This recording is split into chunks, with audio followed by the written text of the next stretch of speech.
Hey guys, what is going on? My name is Griefdrums and today we're going to be looking at some advanced map hints and tips on Rainbow Six Siege. In my last map video, I asked you to vote for which map you wanted to see next. With a massive 61% of the votes, this week we're going to be looking at Bank. As with my other videos, if you do already know these tips, that is awesome. If you don't, hopefully they will help improve your game. Okay, so let's start off with a few drone placements. If you're playing the hostage game mode, in this kitchen just here, you can jump up onto the counter and then up onto the fridge. This allows you to get even higher up onto the cupboards. This can give you a great view of the room. Using the same way to get up, counter then fridge, you can even jump up on top of the door area, which gives you a slightly different view of the room, and you're a little less obvious. If you're concerned about roamers in the hallways, you can do this on both levels. You can actually jump up on top of the elevator lip, which gives you a great view of the halls. The main lobby is somewhere that I like to keep an eye on personally, as a lot of people are going to come moving through here if roamers are on the defending team.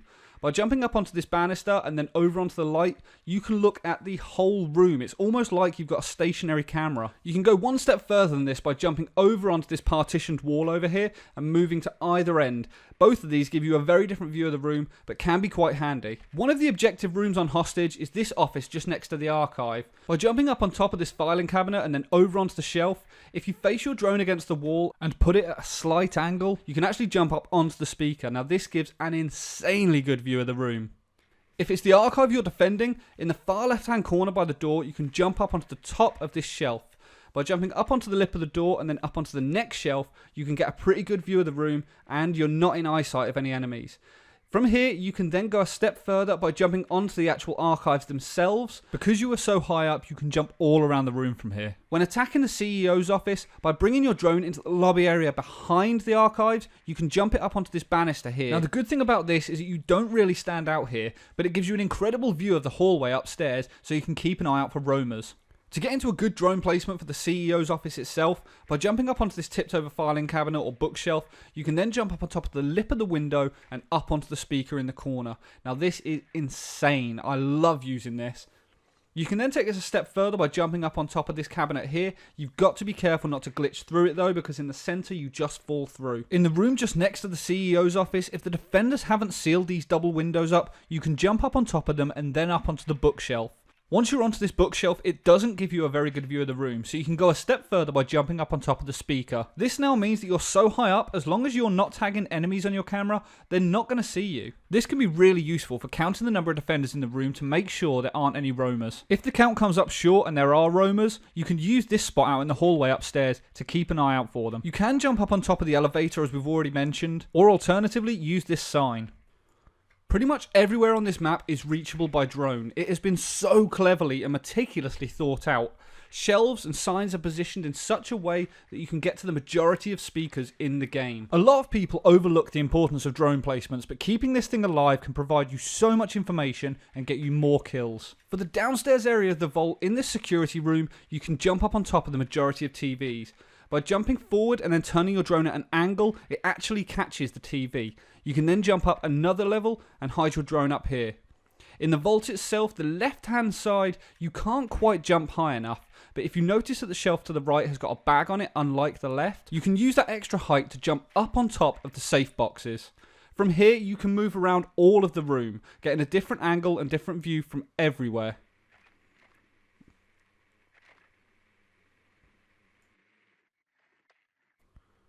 The final drone placement is going to be for roamers in the garage. Now, very often people like to try and spawn peek from here, so it's a good idea to leave a drone here. By jumping up on top of this vehicle, you'll notice that the white pipes in the roof are very similar to those in other maps. These can be such a godsend, as you can use them to navigate the majority of the roof area. This can be brilliant for keeping an eye out for roamers. When defending the kitchen area, a lot of people like to make a great big murder hole on this wall over here to keep an eye on the window, and I don't blame them for doing it at all. But using this sort of an angle, you'll get shot very easily. By moving to the left slightly and making a hole just here, you are at such a tight angle that the enemy cannot see you from outside, or find it very difficult to anyway. From here, you can put a stop to anyone trying to come in through that window without getting shot yourself. The other option is to move into this room behind. If you have an ACOG on your gun, you can make a murder hole here and a murder hole on the far wall and keep an eye on it from a distance. You will have to reinforce the wall behind you just to be on the safe side, but this can be really handy and really cheeky. It often pays to put barbed wire just inside the far window, so you've got time to register that there's an enemy there and shoot them. If you want to roam yourself on the defending team, from the main lobby by coming into this end room, this offers a really good vantage point to several areas on the map. The wall to your left is the hallway down towards the office area, but by coming over here and lying down next to this sofa at the beginning of the round, you can very often get the drop on anyone attempted to come in through these windows or the front door. If you're defending the office and the archive over to your right, this can allow you to sneak up behind the enemy as they start attacking. You will have to wait a certain amount of time into the round, but it can be so handy. The other option to this area is by coming over to this window and jumping out, you can actually spawn peek anyone that is running towards the garage area. This is particularly handy as you can easily run back, seal up the window and get back to wherever you want to go to. Almost the entire top floor of this map has a wooden floor. This can allow you to breach to see rooms below. By coming into this little hallway on the left and breaching the floor just in front of the CEO's office, you can get an incredible view into the office below. More often than not, people are hiding directly below here because they're trying to cover this door over on the left. By blowing the roof above them, this is going to ruin their day and half the amount of space they've got in the room to move around in. At the beginning of a round, a handy tip is to smash all of the windows. Any roamers that are moving around may get drawn out, and if they don't, by opening up both sets of windows just by smashing them, it's going to make them think that you're coming from several different ways. If you've already got a drone down there from before keeping an eye on that hallway, you're going to see the roamer come out of his room and come and have a look where you are. Instead of rappelling down through the skylight and leaving yourself exposed for a long period of time, by coming through the window, you make yourself a lot less of a target.